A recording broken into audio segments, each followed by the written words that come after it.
Let me tell you all something right off the bat. When the world wasn't watching, when the spotlight was on someone else, India made a move so bold, so precise, so full of vision that it didn't just turn heads, it spun them right off their axis. This wasn't just another headline. It was a tectonic shift in global strategy. And it didn't only make ripples in Washington or Beijing, it shook boardrooms in London, rattled policy halls in Brussels, and made even the most skeptical nations recalibrate. See, they say the smartest players in the game don't make noise, they move in silence. And baby, India moved like a master chess player with one hand behind its back, calm, composed, calculating, and still knocked the king off the board with a smile that said, "You never saw this coming." Now let me ask you, how many times has India been written off? How many times has the world looked down at its slums and called it backward? How many times have they chuckled at the chaos, mocked its multilingual reality, underestimated the soul of a billion dreams beating in unison? They thought India would remain tangled in its own complexities. They said caste would break it, borders would choke it, religions would divide it. They assumed India would always be too busy cleaning its internal mess to ever become a global player. But while they mocked, India meditated. While they analyzed, India strategized. While they laughed, India learned.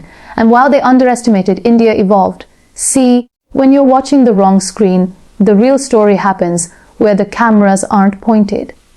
That's exactly what India did. In the middle of geopolitical theater, while the West was busy spinning in its own web of interventions, proxy wars, and inflation spikes, India dropped a masterstroke that didn't require applause.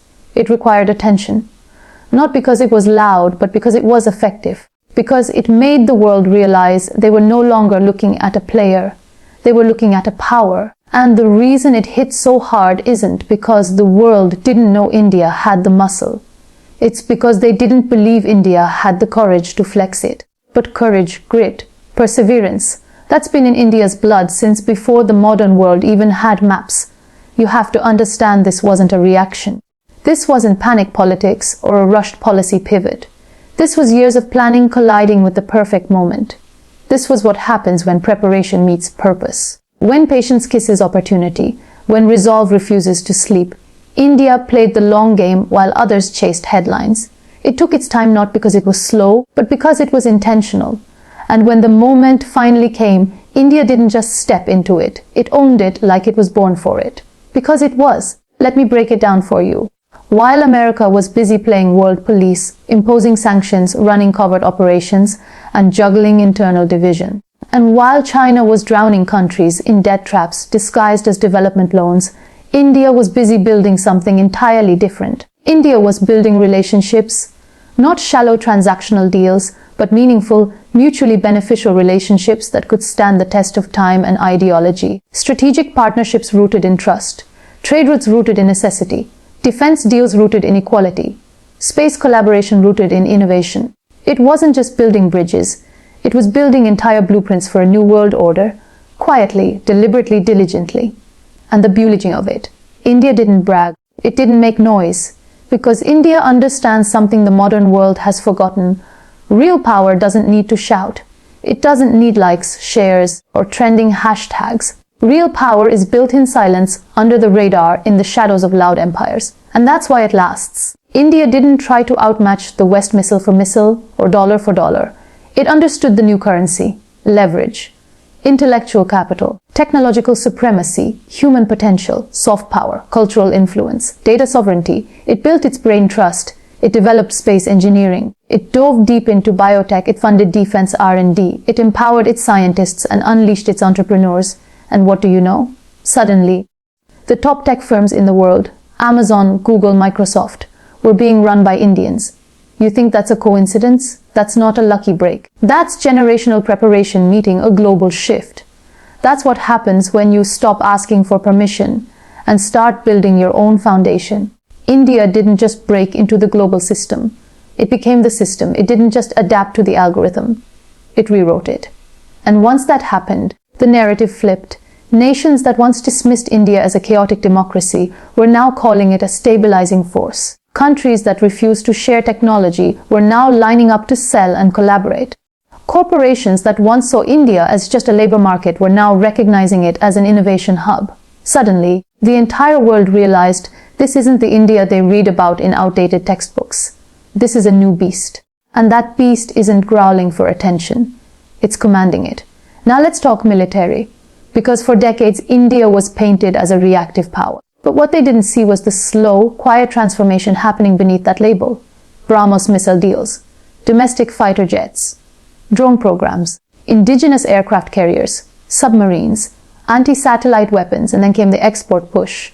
India didn't just beg for defense tech anymore. It built its own. And now, it's exporting it to the very countries that once refused to sell to it.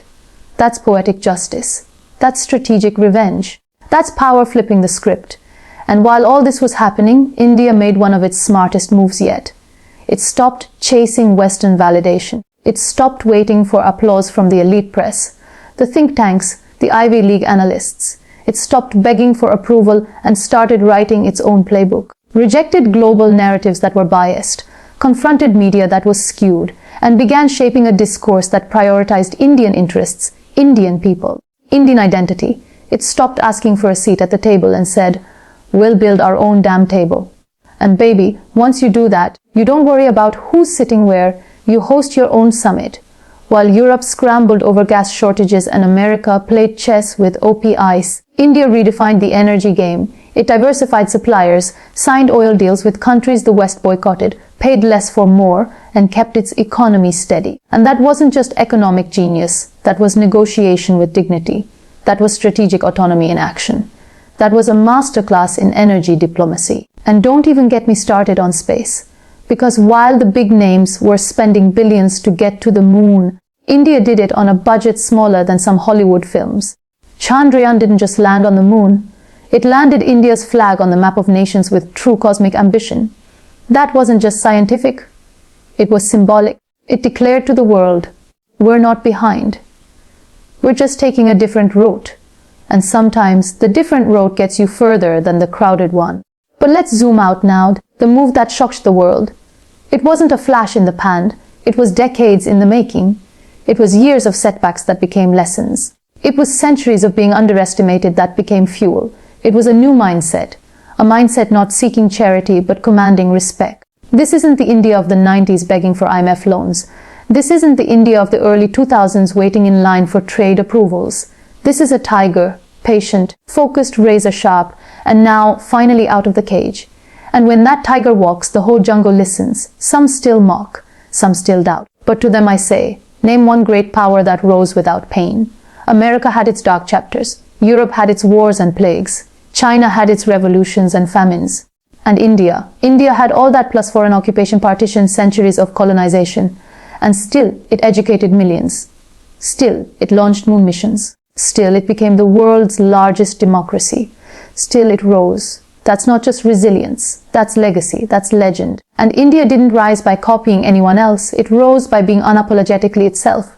Diverse, vibrant, chaotic, unpredictable, emotional, soulful. That's the very essence of its magic. That's the chaos that births creativity. That's the madness that births innovation. That's the noise that masks a symphony. Every time they mocked, India made a move. Every time they doubted, India delivered. And every time they looked away, India laid another brick in the foundation of its future. And now that future is not knocking on the door, it's kicking it down. The world is watching, stunned. Because while they were busy writing India off, India was writing its own destiny. With steel in its backbone, fire in its belly, and clarity in its mind. Because this new India isn't reacting to the world anymore. It's making the world react to it.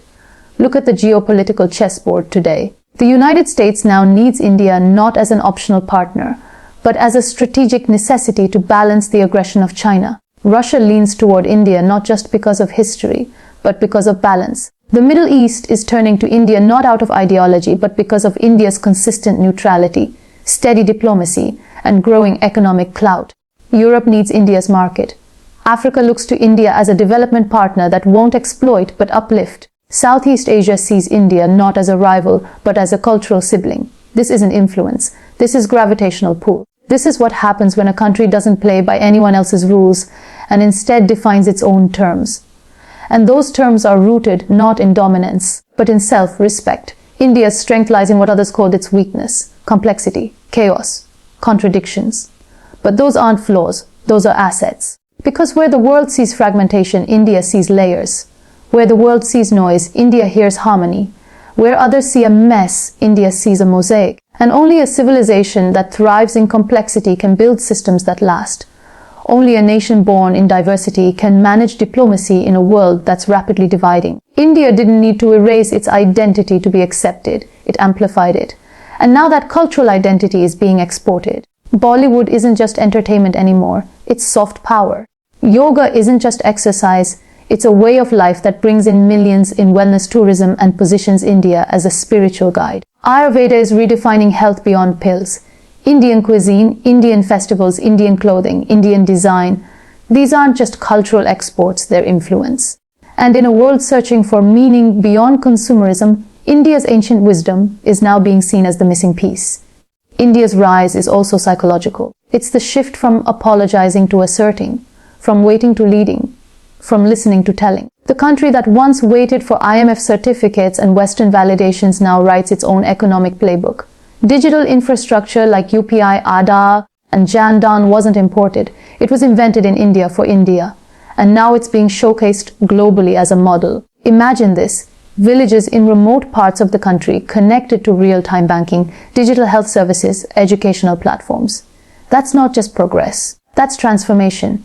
While developed countries still struggle with fragmented systems, India built a digital spine that supports 1 billion people. That's the kind of leap that doesn't make headlines every day but becomes history later. India's foreign policy has matured into something the world didn't expect: calm assertiveness. It's not aggressive, but it's immovable. It doesn't bark, but it doesn't back down either. When the West tried to isolate Russia, India didn't follow the script. It bought oil at a discount, managed to keep inflation in check, and didn't apologize for it. Because it was thinking of its people, not of PR. When tensions rose in global forums, India didn't just deliver speeches, it delivered logic, balance, and direction. It voted based on interest, not ideology, and when it needed to, it simply said no. No to being pressured, no to being bullied, no to being used. That kind of refusal comes not from arrogance, but from confidence. The kind that's built over decades of quiet growth. And you want to know the real game changer? India didn't rise with imperialism. It didn't invade anyone. It didn't colonize, enslave, or pillage. It didn't build a war machine to force others into submission. It rose through intellect, through innovation, through integrity. That's a rise the world isn't used to. Because in history, superpowers usually rise by crushing others. India's rising by elevating itself. And that makes it not just powerful, but admirable. Especially for countries in the global south that are now seeing India as the template, not the West, not China, but India. A country that rose without losing its soul. The old global order thrived on dependency. But India bet on self-reliance. Make in India wasn't just a slogan. It became a manufacturing revolution. From mobile phones to fighter jets, from vaccines to semiconductors, India is building what it used to buy. And it's doing it with scale and quality. That's why foreign companies are shifting their factories to India.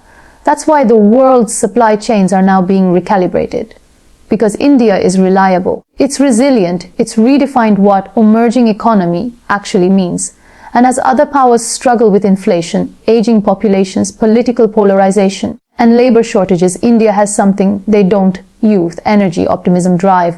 Over half the population under 30, millions of engineers, creators, scientists, thinkers. This demographic dividend is not just a number. It's a revolution waiting to happen.